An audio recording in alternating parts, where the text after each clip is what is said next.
Hello, everyone, and welcome to today's episode of 30 Minutes Robotic Milking Edition. I'm your host, Marcia and Jim, dairy science professor and extension specialist at the University of Minnesota in St. Paul.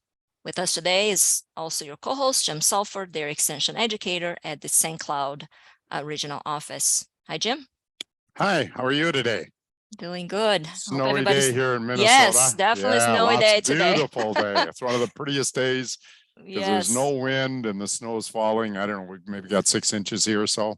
Yeah, it's very nice. A winter wonderland for sure. And it's close to the holidays. So it's nice to have you here with us today. I know everybody's busy trying to get things done before the holidays. So I appreciate those of you joining us live today. As a reminder, again, if you're watching this as a recorded webinar on YouTube and want to join us live for the virtual discussion next time, please go to z.umn.edu/30minrm to register and get your unique Zoom link to attend the webinar. Today, we have something different for you. Instead of having a dairy producer guest, we actually going to have just Jim and I. I will start with an overview of what we've learned for the last couple of years, a little bit of a wrap up for the end of the year on these episodes, and then we'll open up for discussion. Welcome those of you attending today. If you also are a dairy producer that has robots, to add your experience to the discussion, that would be awesome. So we're still going to have most of you type your questions or comments in the Q&A box. Makes it a bit easier for us to basically manage the webinar, if you will. And then either Jim or I can read the question on your behalf so that we can have this discussion. And this is something that I have to say happened at last minute. I did have a farm that was supposed to be the farm for this week. However, something happened at last minute for them. And I learned on Monday that they could no longer participate. So I did reach out to a few other producers, but as I said, end of the year, everybody's busy. So we couldn't have anybody available. And I kind of came up with the idea, talk with Jim and say, oh, maybe we should just do a wrap up and see how that goes and have a discussion. So this is what we're doing today. And before I move on to the wrap up of the robotic milking episodes, since those of you attending this series are interested in technology, I would like to also invite you to attend our in-person event June of next year as you're planning your,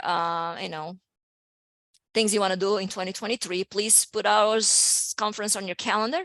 It's going to be close to the Minneapolis-St. Paul Airport at the Hyatt Regency, same hotel we had it this year, where we're going to be discussing not only automation, but all types of technology in dairy. And we'll have a lot of producer panels, so the end users telling us how technology is working for them. Also some consultants and veterinarians and how they are helping producers with technology. And I'm thinking this year also potentially get maybe a couple of producers or even veterinarians that do not use that much technology to understand why don't they do it. So please put that on your calendars, more details to come. We're developing the website and the program, and that'll be available soon here, early next year. Oops, sorry, I went the wrong direction somehow. Okay. So I would like to do today is a quick recap of these 2 years that we've had of virtual episodes on robotic milking. So we had 23 farms. So this is 24th episode. So we had 23 farms, and we had anywhere from 2 robot boxes to 72 robot boxes. That was at the time, and it still is the largest robot dairy in the world. Actually, now they have 90 robot boxes. They actually expanded and have all their cows and robots now. We also had 2 robotic rotary dairies in the program.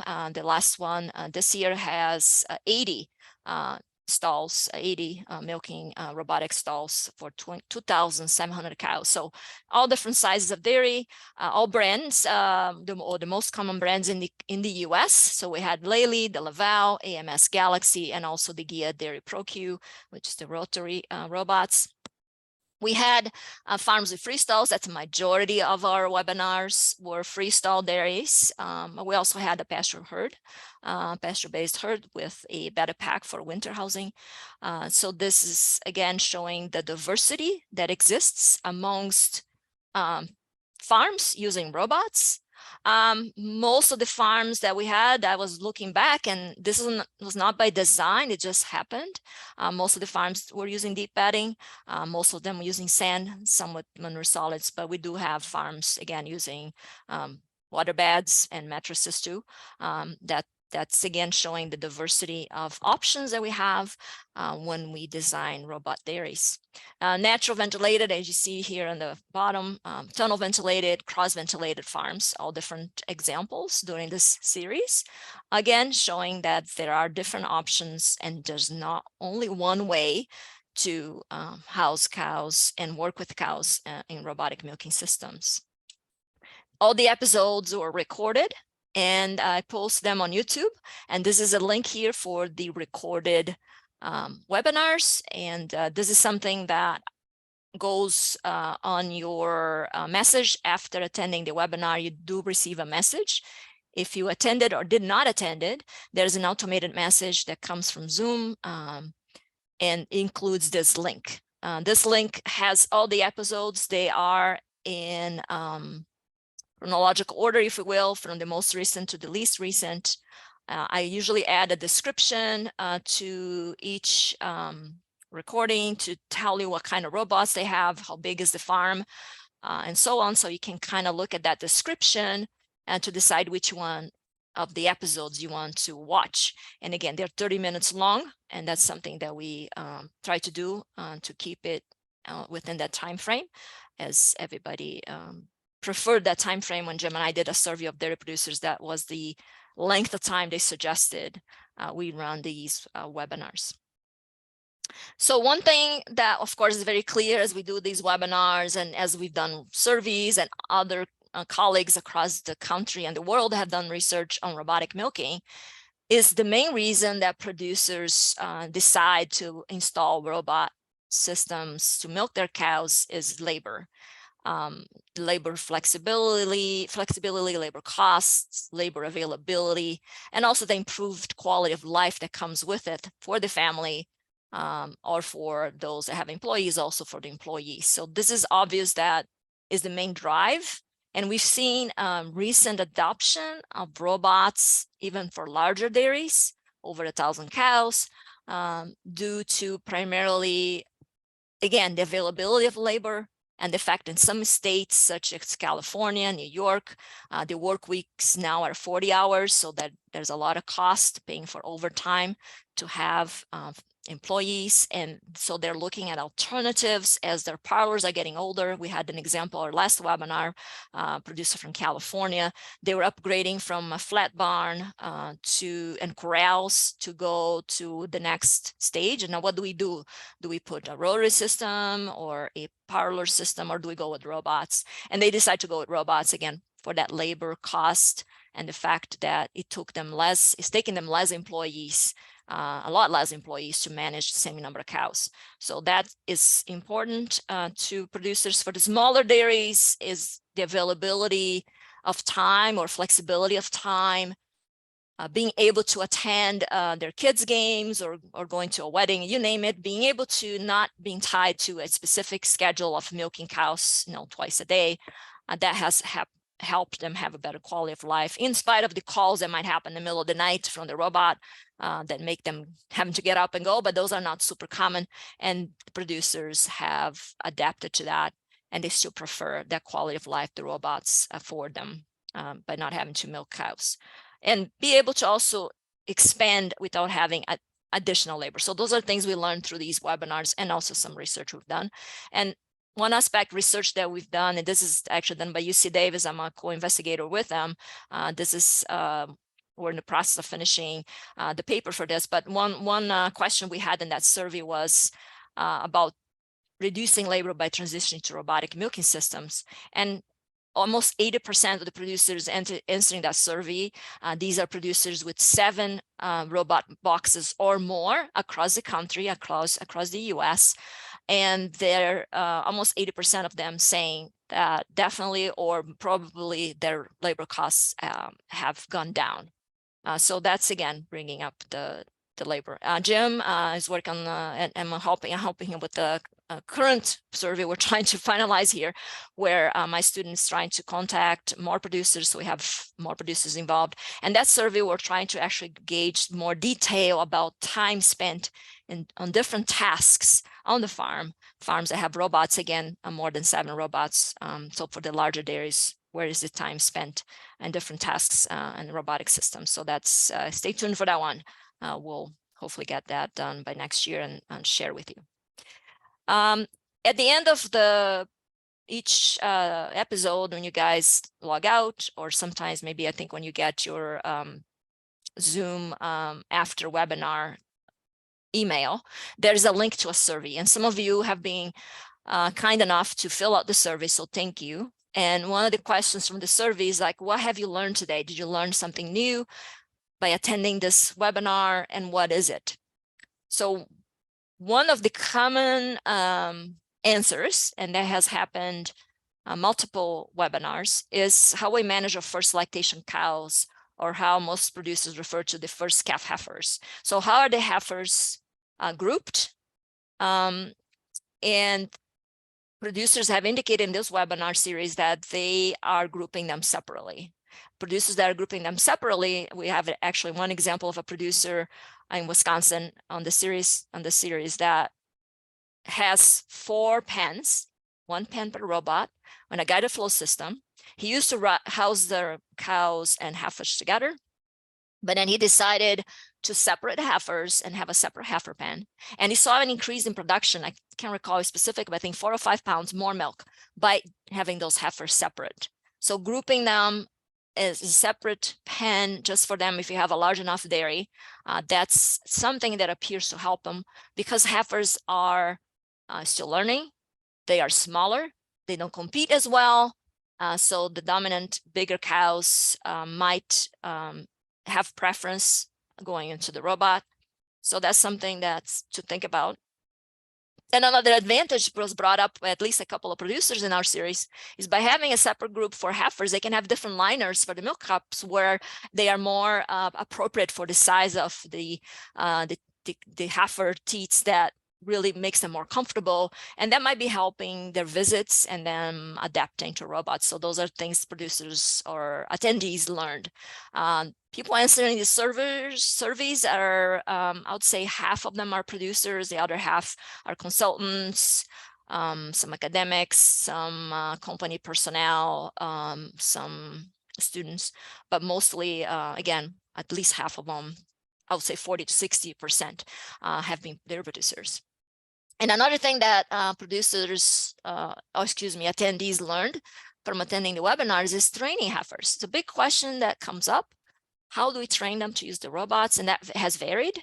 Some producers have a automated feeding system in the dry cow pen, where animals come into a box basically to get some concentrate before calving. And that has helped some farms to even those dairies that have a conventional system yet, helps them decide which animals go into the robots, which animals go into the conventional system. Has helped heifers learn to go into robots. Also, producers might be fetching them more often in early lactation, the heifers, to teach them.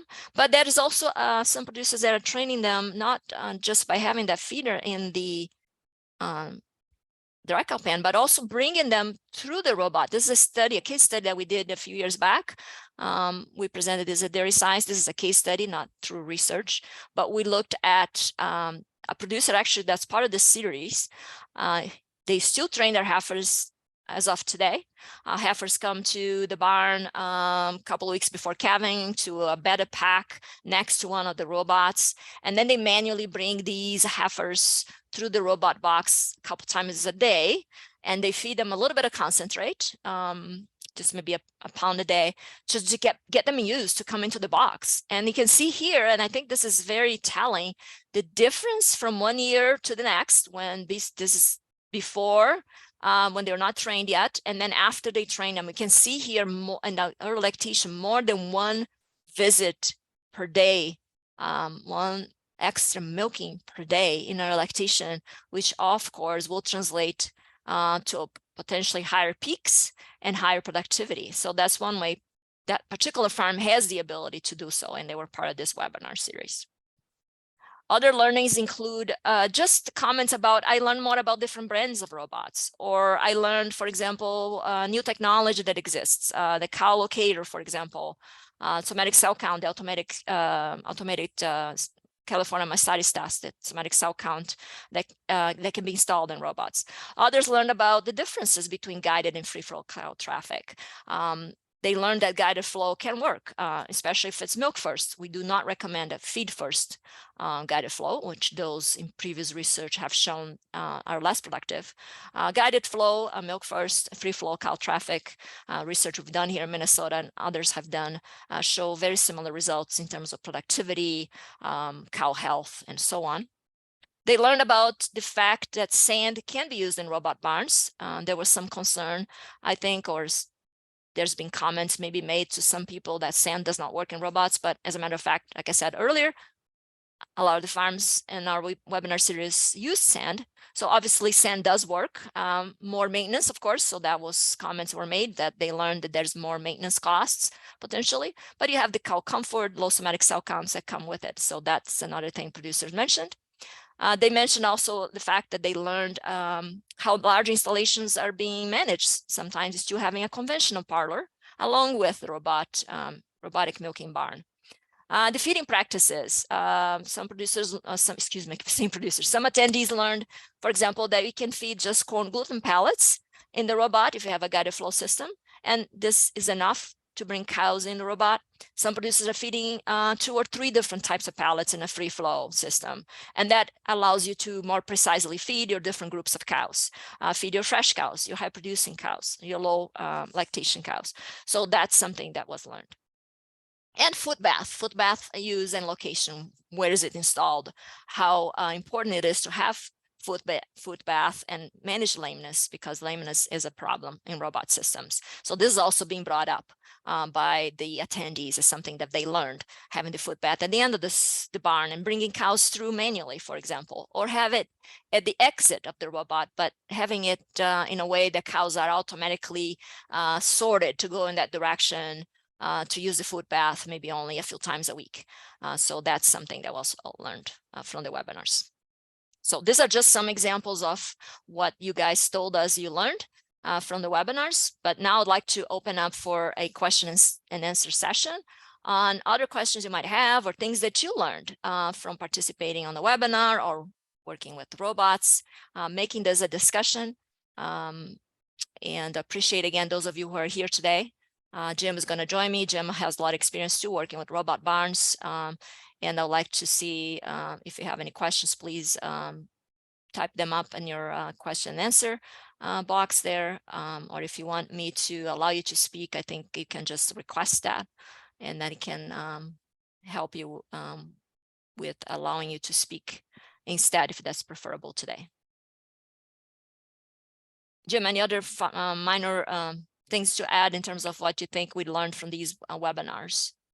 No, but just a couple of comments I'd hear from producers on if there's listeners that don't have robots exist currently, but some of the challenges, I think, Marcia, you mentioned one, where to put the foot bath. Mm-hmm. I think there's a couple of different options, and you have to determine what works best in your facility or your management style.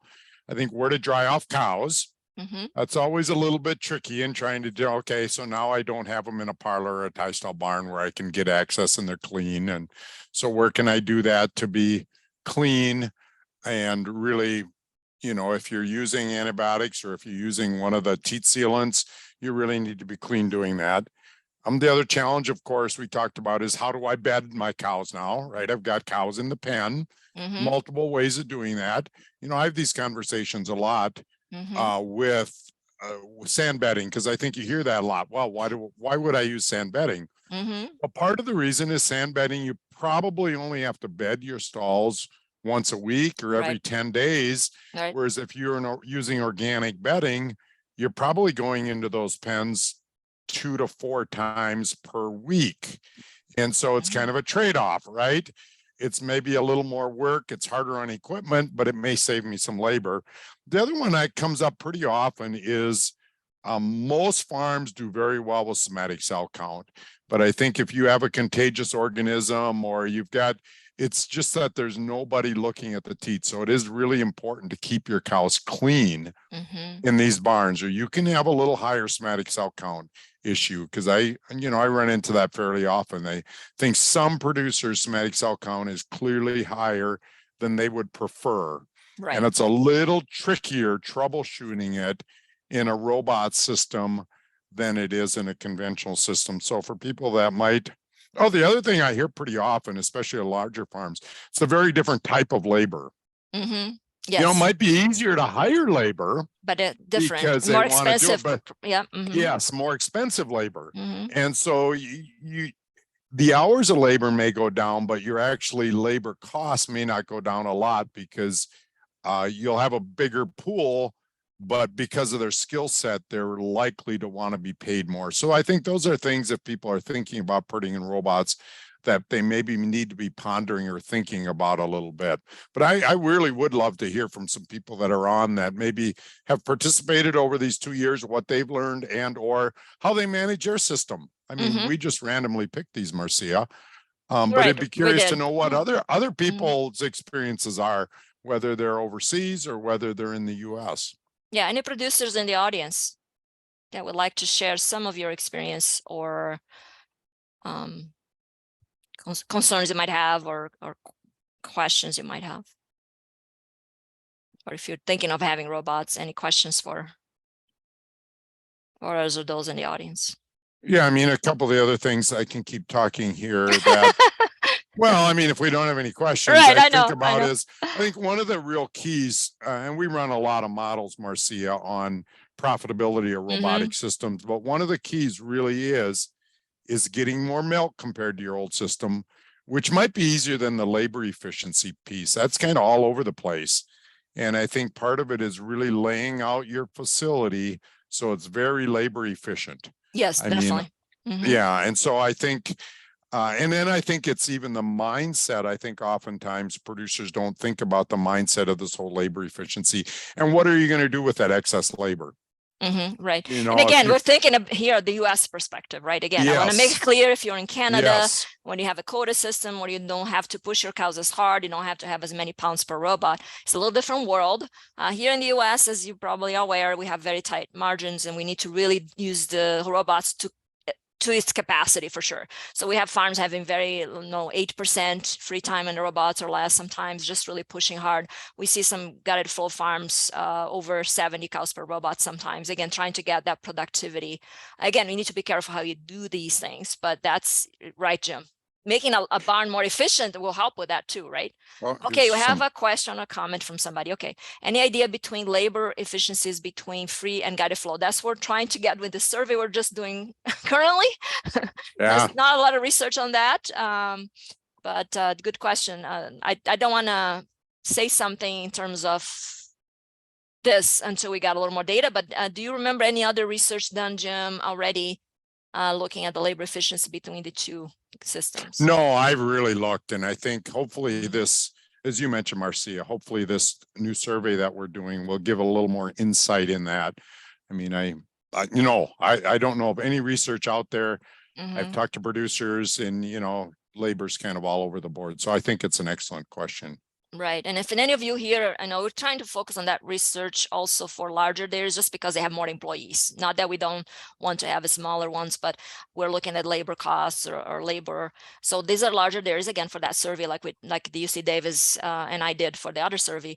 But if any of you here in the call are a larger dairy and grad student Abby contacts you, please participate. We still need a few more farms. We're at lower than we would like to have as a team yet to do the statistical analysis, but we hope we get enough by early next year to do the analysis, and we definitely will be sharing these results.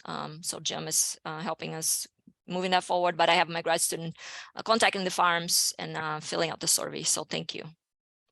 So I have no data yet, unfortunately.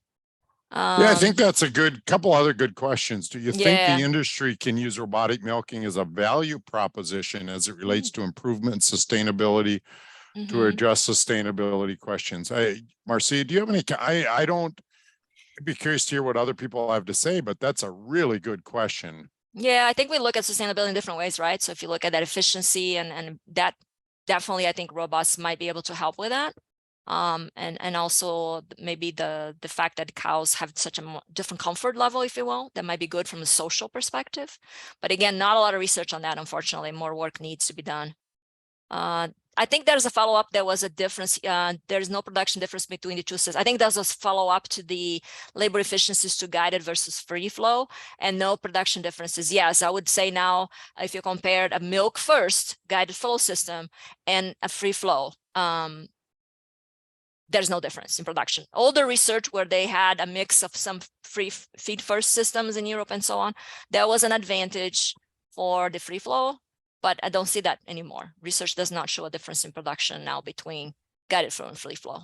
I just want to finish that question quick. Jim, Yeah, no, sorry. they're almost identical. The Right. little data that we have. Yeah, Right, they're almost right. exactly the same. I think that's a good question. Are there any robots that have both free flow and another pen with guided flow for cows that need to be fetched? Let me think.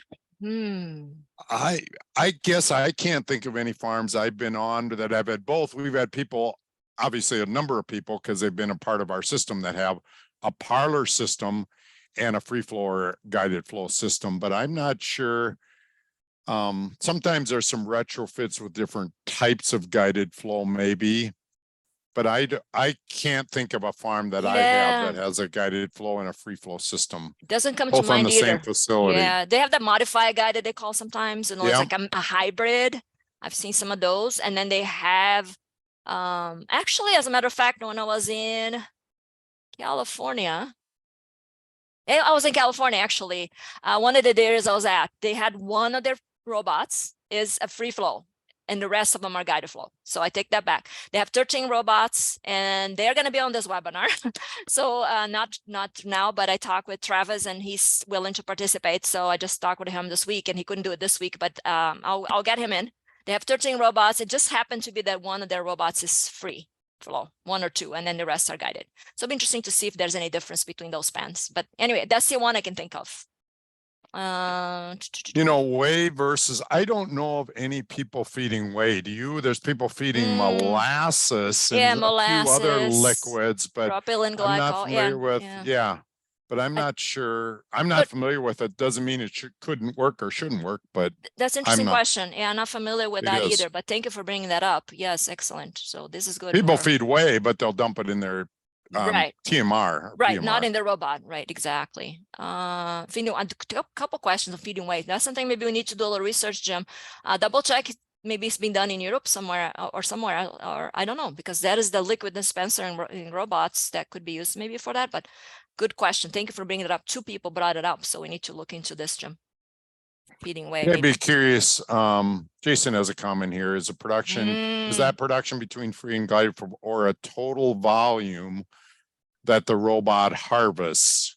Good question, because you can have more cows in guided usually. Yes. If they can keep the same productivity, theoretically, you could have more per robot, right? So we didn't catch that in one of our projects, but we need to do a new project, I guess, as more farms now moved into the milk first guided flow with the new systems that really attach very fast, and they can have more farms, more cows per robot. That could make a difference. Good question. We need to look into that. The hard part, you'd have to kind of compare similar generations of robots, right? Exactly.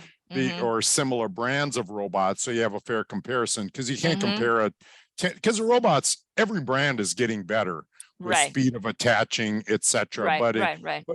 But you do hear that once in a while, and Marcia, I'm sure you hear it from guided flow barns, that they don't really want that wasted time of refusals where a cow goes in. I mean, even if it's 5 seconds, if you have one per cow, if you have 60 cows per robot, that's 60 refusals, and at 5 seconds adds up. So you hear that, but I'm not familiar with any research that's really looked at. Yeah, we haven't been able to do research on that. It's so hard to do, right? Because like you said, Jim, this equipment is different, right? It's really hard. You cannot compare apples to apples, but definitely you're saving time and not having refusals. I got to flow, the gate is doing that for you.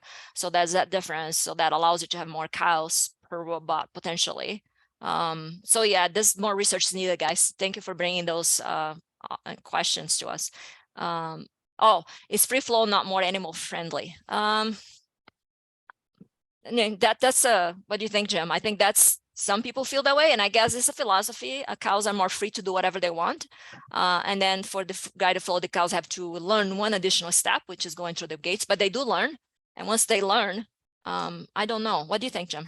Yeah, I mean, you could argue it both ways. I hear this comment really a lot, but I also could argue in a free flow system, if I'm a timid cow, I've got to battle all the cows in that pen to get to the robot, and a boss cow could come from 30 or 40 feet away and bump me out. If I'm in a guided flow system, I only have to battle, for lack of a better term, the 1 or 2 or 3 other cows in that commitment pen to get through the robot. So I don't know. I mean, I think it's a really intriguing question, but I don't think it's quite as cut and dried as some people say it is, because I think if I'm in a pen of 60 cows and I'm scared to go to the robot, I've got to think about all the aggressive cows in that whole pen. Whereas if I'm in a commitment pen, I only got to kind of look out for the other cows in that commitment pen. But I think it's a really fair and a good question to ask. Yeah, and the other side of that story for the commitment pen is like if you were a more shy, submissive cow, you might be standing there a long time because you couldn't get in. It's important for producers, and some of the producers I work with do have an alert on their phone, on the app. This cow has been there for like an hour or an hour and a half, 2 hours. That's important, I think. And then you go and make her go in. So that's an important aspect, I think, that we need to look into. So I'm going to stop the recording, and then if there's any other questions, we can be here a bit longer. But I want to thank all of you for attending today. Actually, even though there was no producer here, thank you for staying and listening to us. Very much appreciate that. I want to wish you all happy holidays, end of the year coming up so quickly, hard to believe, but enjoy the holidays. Rest, enjoy time with family and friends, and invite you to come back for episode 25 on January 19th. We hope to have a smaller farm this time that also has a automated feeder system that automatic feeds cows, but we'll see how it goes. Anyway, thank you for coming, and take care and happy holidays.